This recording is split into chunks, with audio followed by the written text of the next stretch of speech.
I think we're on. Great. Hi, Hilary. Hi, Angela. How are you?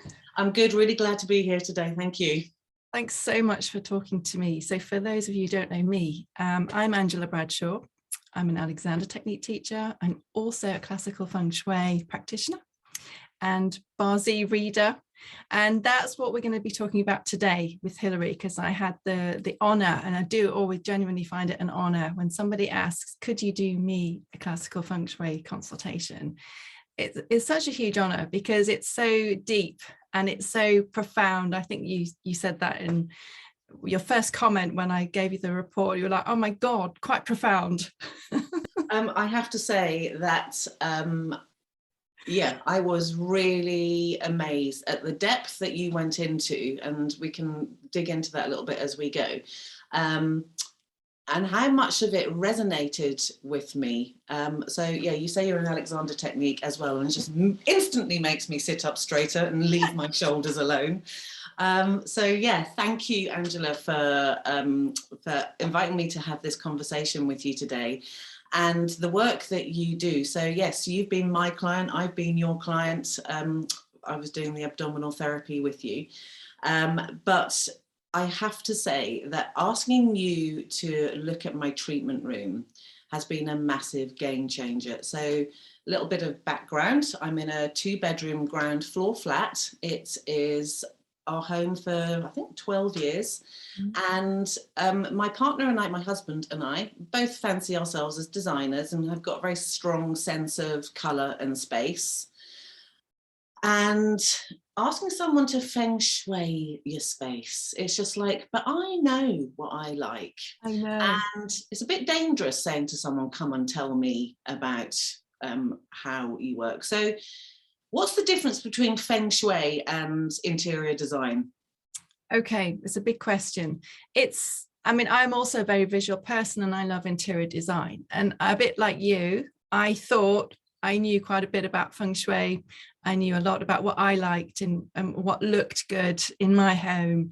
And it wasn't until we moved into our house where we had umpteen problems ongoing for years, as you know, that I became introduced to classical feng shui. And that was just a huge game changer, because things can look visually very beautiful, but sometimes they don't feel settled.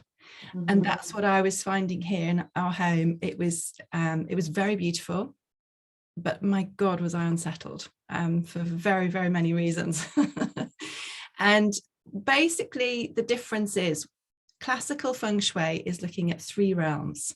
We call it Tian Ti Ren. So that's heaven, man, earth. So we're not just looking at the earthly physical things. We're looking at the heavenly directive, what's happening planetary and how that's affecting your own home and your location where you live, and also how that affects you as a person physically. So it's those 3 realms, and that's the difference, because things are often not visual, not seen. You know, it's not visible to the naked eye. And in a way, before I became an Alexander teacher, I was a sonographer. So I scanned pregnant ladies.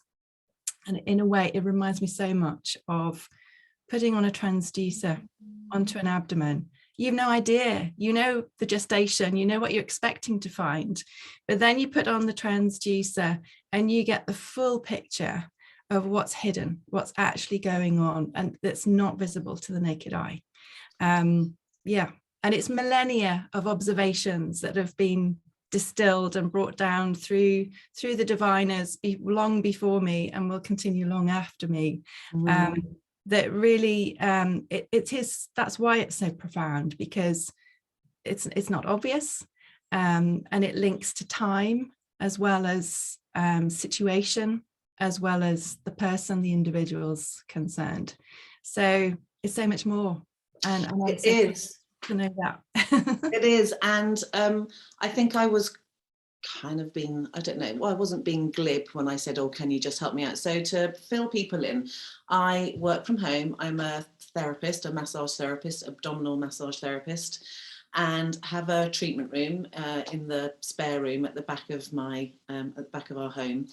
And it is the darkest room It is the room that we slapped a coat of white paint on when we arrived, and have put some nice pictures on the wall.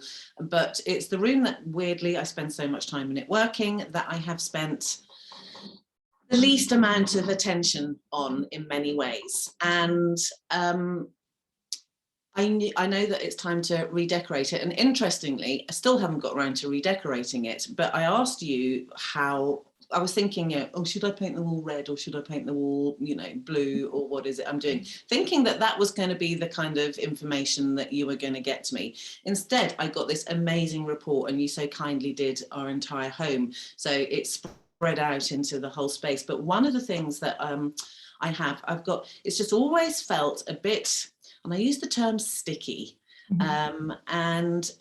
or just a bit heavy, because it was dark, and it used to be a teenage boy's, and I kind of still wonder if there's a lingering smell of socks in there, even though that was 12 years ago, and I have burnt, honestly, enough incense to age. Yeah, I've burnt so much incense in there. But one of the things you said to me was, I have this big wooden dresser in there that had books on top for a while, and then it got changed to a plant which never worked there. And all the years I've been shuffling around, it's been a bit of a dumping ground on top of there. And you told me to put glass and metal up there. It was on a wooden dresser. And I duly did as I was told, and kind of went around my house and found all the glass candlesticks. And it turns out I've got a bit of an addiction to glass, kind of from my grandma. A lot of the stuff is old. Really nice. And so covered it in glass and some metal objects, and metal mirror and some candles. And I sit there now, and it's what my clients see when they're lying on their back as well, because they're looking up, and it's actually what they see. And it's just bizarre how much it's changed the room. So why did metal and glass work there as opposed to plants? So that's part of the TNT Ren. So it maybe if I backtrack a little bit, if that's okay, so that people understand what's involved with a classical feng shui consultation. So firstly, I always ask for the occupants' dates of birth and times of birth, so that I can begin drafting their Bazi, Chinese astrology, their natal chart. And that helps give a broad picture of the elements of the residents who live in the home. So how they work together and how their relationship is based on interaction of elements. Then we look at the location, so the natural landform of where you live. Then we look at the building itself. So I came around with my Lopan, my Chinese compass, and measured exactly the orientation of the building. And then, so that helps us see the external, which is always the most powerful influencer of energies into the home. I then did eight mansion theory on your property. So looking at the gates, the entrances, and the doors into your home to give an idea of the quality of chi, the energy that comes into your home every time you walk into it, or every time a client comes through. So then now we're back to your question. So the flying stars are pairs of elements, energies that are imposed on the building at the time of its construction.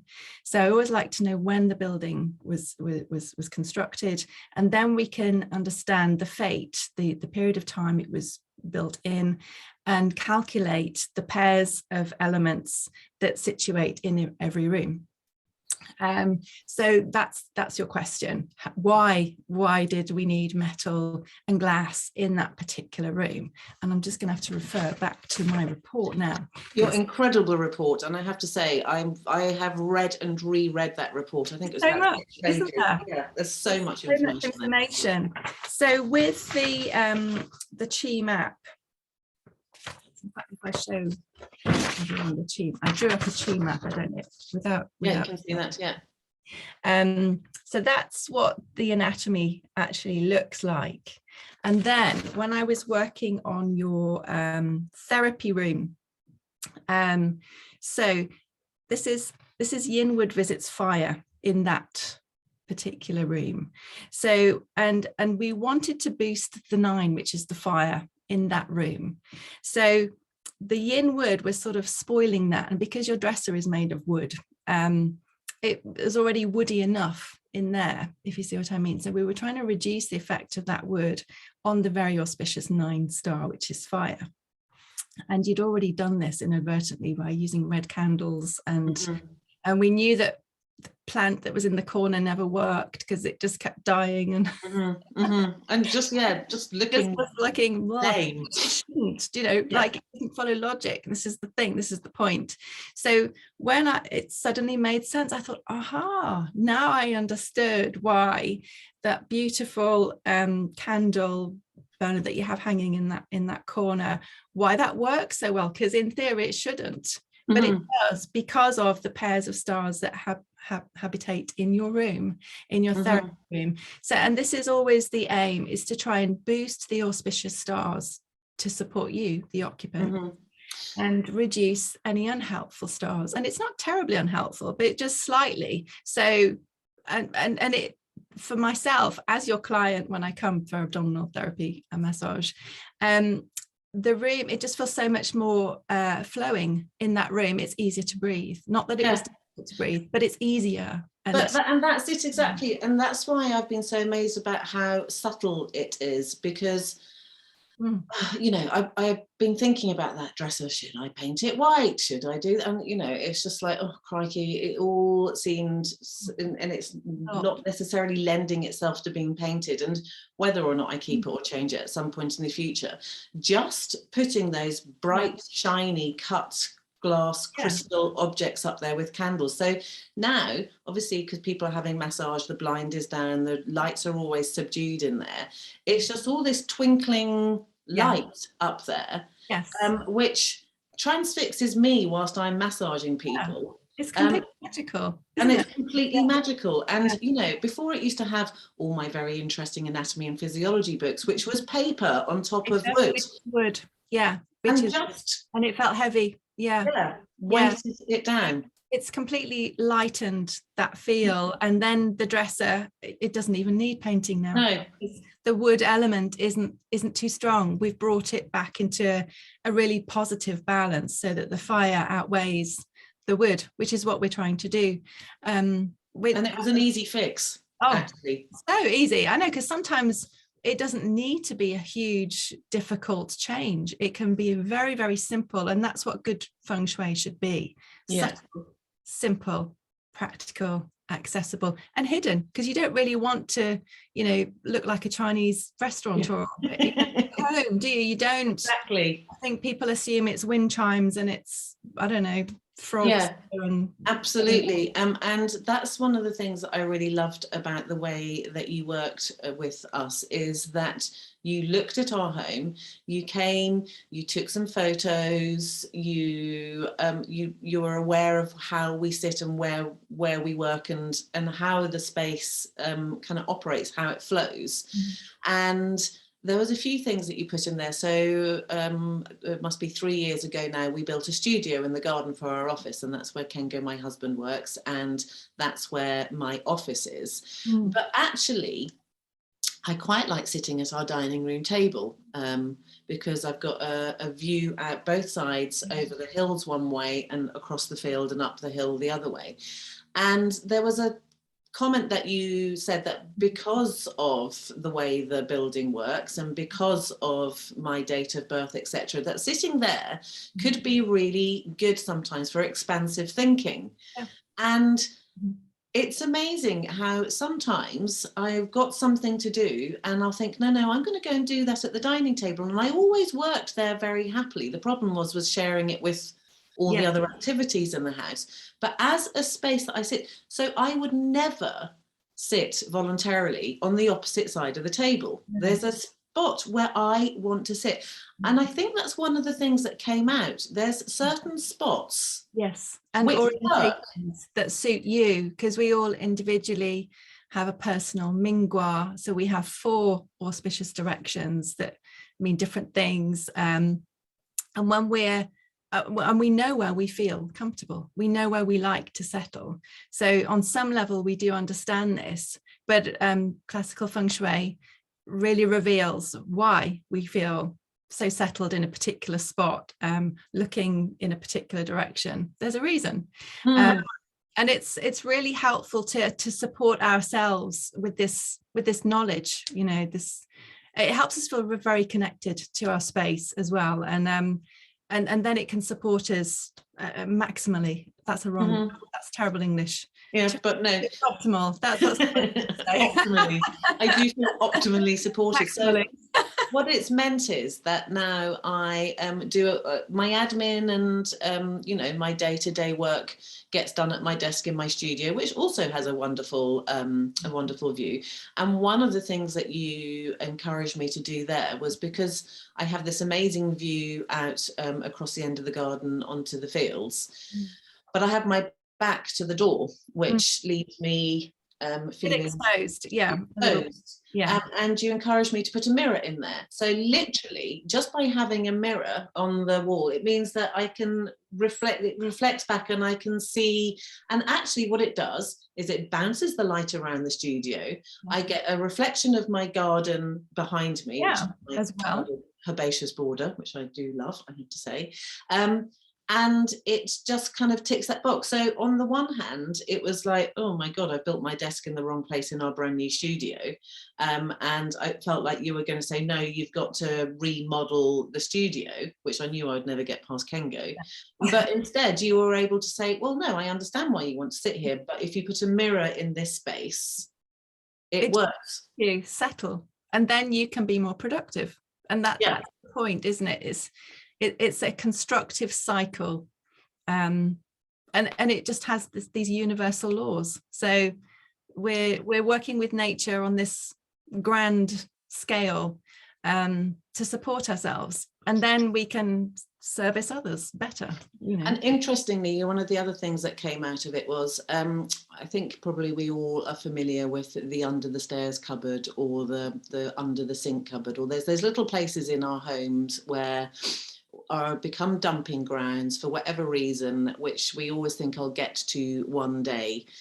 And there was a couple of spaces, and in particular in my garden. So I have a very lovely enclosed front garden. So you come in through a big yellow gate, and my feeling when I designed the garden, when we and Kengo built the gate, which has a lovely stained glass window in it, was that I wanted people to arrive the moment they stepped off the pavement. So not when they got to my front door and walked into my garden. It was, I wanted people to arrive the moment they got to the threshold of our property. And then you actually explained in your report why that worked. But there's a couple of areas, which was, one was my wealth area. And one was, I think it's the king when king goes in his, the king's throne. The king's throne. And they're both kind of like slightly never been quite worked out areas in my garden. And since that report, your report, I have gone into them, and it's a little bit like they're the final corners. Oh yeah, and actually it's the final part of a report. When I collate and construct one, these are called the imperial heaven stars. So these are arcs of energy around the perimeter of the plot, and they respond to time as well. So we're working with the current time and noticing how these imperial heaven stars influence your garden, as you said, and then we can understand how best to organize it. So including where exactly to park your car, where you might sit and contemplate, I don't know, business or relationships or whatever, and what needs yin and what needs yang, and what needs height and what needs water, and you know, this is the planetary effect of the current time on your place. If you're talking about current time, does that mean that if in 10-15 years time we might look at it and it might require different? Yeah, because we have periods of time, and in Feng Shui we talk about the Ganzi cycle. So that's again pairs of elements that change over time. And this year, as we know, we're in a water tiger year. It's very different to last year, and that's a 12-year cycle. So it's so interesting that everything changes all of the time, and classical Feng Shui is the best thing I know of to help us, assist us through these changes, there's nothing as constant as change. We know this. And also personally, we are always in a 10-year luck pillar, and that can influence our lives very differently as well, because often it's baffling when you sort of think, I'm doing everything that I normally do, and yet it seems like externally things are going wrong. We're often challenged, and that's like a destiny, soul choice, if you like, that we're meant to be challenged in order to grow. But if we understand this, rather than feel punished or really persecuted sometimes, we can really understand what is going on and why, and limit it by bringing in cures and remedies. So it's not hocus pocus, it's literally elements that we can work with. And I think that's what that's what I was so surprised when you wrote the report, because it took into account all of those things. And just listening to you talk now, it makes sense, doesn't it? Because there's some days, you've been living with your furniture in one arrangement for the last 10 years, and then, or something happens, I know that in the past, I don't know, with girlfriends and with myself, someone's died, a relationship's changed, and kind of you go out, and then the next minute you're cleaning out all the kitchen cupboards and you're moving the furniture, and often it's done in the middle of the night whilst weeping because I had a breakup when I was young or whatever. And then through that, it's like something big happens, you cut your hair or you change the colour of your walls. It's all a reflection, so everything is reflected in our environment. So if things have changed, the environment needs to change, or vice versa. You notice a change in your environment, and then that means something. There are clues. Often, the universe is always talking to us, and often hiding in plain sight is something you need to attend to internally, and your environment is just letting you know. So and those are all things that we do so instinctively, and that's what amazed me about as I've started to delve into what you're doing a little bit more and starting to understand that so much of it is intuitive. However, it really is helpful to have someone to direct, because it was just like those little kind of like the cupboards under the sink or whatever that I had become blind to. You don't notice it. I had literally just become blind to a few areas, and then for you to have kind of gone, well, if you were just to look at this area, or this is what this area represents, and go, okay, well, I'm neglecting that part. So in our wealth area in our garden, for instance, for I don't know, 5 or 6 years, we had a leaking gutter, which literally, when it rained, it was like someone was opening a tap and just pouring water into this particular area, which then degraded the soil and was creating a damp patch in the corner, knock-on effect. And it was just kind of overwhelming. And it's just, don't want to think about it. Water is wealth. Water is communication. Tears, overwhelming, do you know what I mean? So it also represents different levels, that it's having an impact on as well. So it was you kind of like bringing my attention to that, and it was like every time it rained, must fix that gutter, ignore it, and must it. And it's a little bit of like doing my accounts and my approach to money and wealth and all of it was just like, okay, that's all very symbolic and very intertwined. And it just made me like turn around, get the gutter fixed, sort out that corner. Put that salt lamp in there, which is the lovely orange glow now. And so it has literally just made me feel very different about something that was piling up over the to-do, must sort that out, and the damn, my whole house is going to collapse if we don't sort it out, but I'm too overwhelmed to sort it out. Do it, I know. So it was a very good little kind of nudge in the right direction. So you've seen me now. When would I get you back in then to do this again? How often would I have my Feng Shui expert around to my home? It's quite nice to have an annual tune-up, because every year the energies change. I mean, every month the energies change, and so they do every hour as well. But on a practical level, an annual tune-up is really good. to take into account the new energies of that year.